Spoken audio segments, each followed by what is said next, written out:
សួស្តីទាំងអស់គ្នាខ្ញុំលឹមជូពីតនទូតនហើយថ្ងៃនេះខ្ញុំមកដល់ទីតាំងមួយនៅក្នុង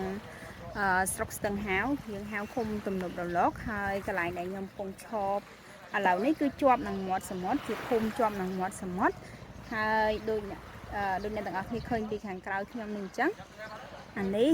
គឺជាសម្រាមដែលវាដែតមកពីសមុទ្រហើយខាងក្រៅខ្ញុំ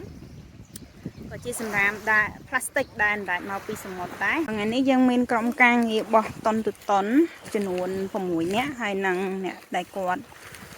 រើសសម្រាមរើសកាកសំណល់ផ្លាស្ទិកហ្នឹងចំនួន8នាក់យើងមកសម្អាតទីតាំងដែលជាប់នឹងមាត់សមុទ្រនេះជាទីតាំងដែលយើងបានប្រមូលសម្អាតផ្លាស្ទិកហើយអរគុណទៅដល់អ្នកគាំទ្ររបស់យើង Something ដែលគាត់បានគាំទ្រកម្មវិធី